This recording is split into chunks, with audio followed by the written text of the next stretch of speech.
In this lesson, we will learn some information about run animation and pause and start animating a run cycle. Running is a locomotion allowing humans and, of course, other animals to move rapidly on foot. At some point of the run cycle, both feet are off the ground. This is in contrast to walking, where one foot is always in contact with the ground. With the runs, we can do all the things we do with walks. The head can go up and down, side to side, back and forth. The body can bend and twist in opposite directions. The feet flop in and out. The only limitation for run is the speed. Because the run is faster than walk, this natural default makes us animators to select our key poses in a way that it reads well in run cycle, because we have limited amount of frames to work with. Run cycle is also one of the very important animation states in games. Animators should spend a lot of time to tweak run cycles, its silhouettes, its speed, weight and balance.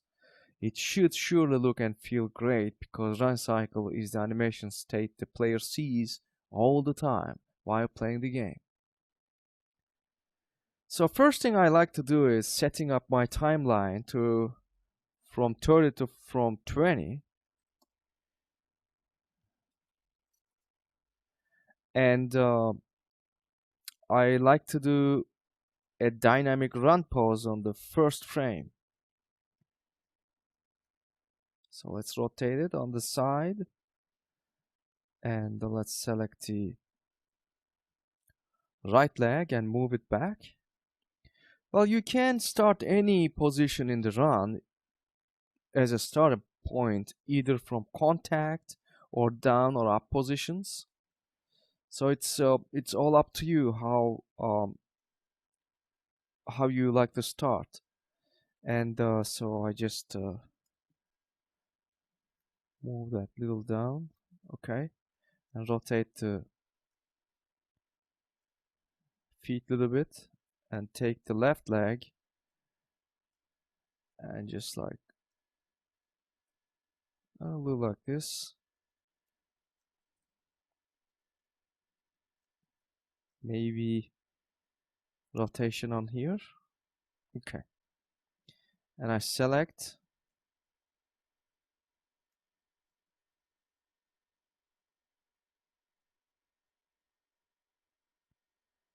Let's see here.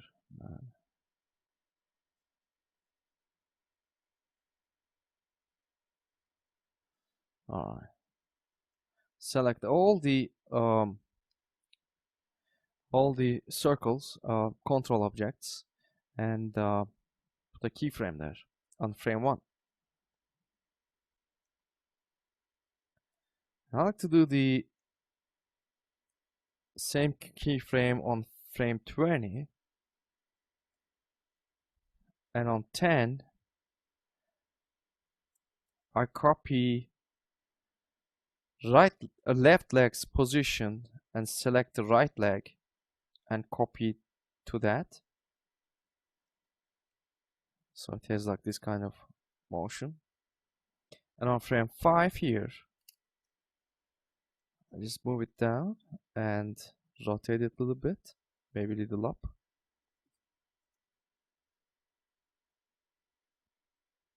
And on frame 14 I just move on Y translation, and rotate should be 0 also. It's like a passing pose.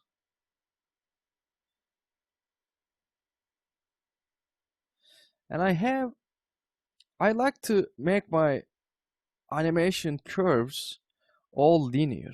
So I select all my curves and go to the curve editor and make everything linear, which is I press this one and go back.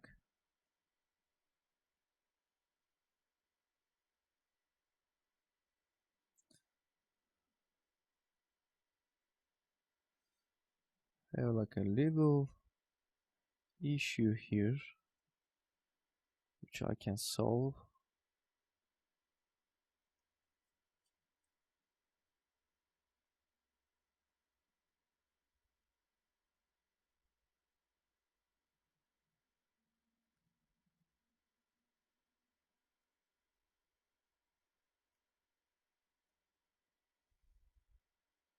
On this, so I just like make that linear also. All right, good. And I have like a good poses and breakdowns, and I like to move farther, which requires copying these keyframes of the right leg and pasting to the left leg. In order to do that, I like to go to the graph editor and go to view and just like check this little box says infinity, so it shows these dotted lines, so it goes infinity, coming from infinity goes to infinity. And go to curves, pre-infinity cycle, as you see it repeats, and post-infinity cycle, again it repeats. And I do the same thing in here, cycle for the other leg, and I select this and copy. By the way, I just double click on the timeline to select all the animations that I have and copy. And I like to delete this, so I don't want to have two keyframes on top of each other. And I copy it from the right leg and I'm like passing to the left leg, just like this. Well, it's definitely not looking like your regular run cycle, but we are at the beginning. And go to graph editor again. I think I need to set this up again. Looks like so we have this pre-infinity and post-infinity cycle for both legs, and I select the left one and go to frame 10, select all the animation keyframes and move first frame of the right leg, which I pasted, to the left leg, and I move it, the first frame of it, to frame 10, which is the mid frame for the left leg. So it makes, as you see, a nice cycle.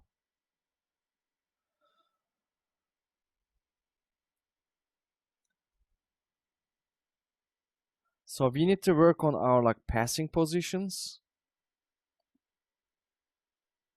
and our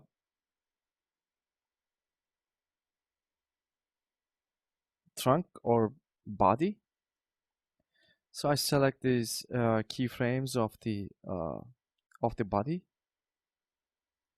I put a keyframe here, and on frame 5, I make a little animation. Just body is like going down, and frame 14, I just copied that animation and paste it there.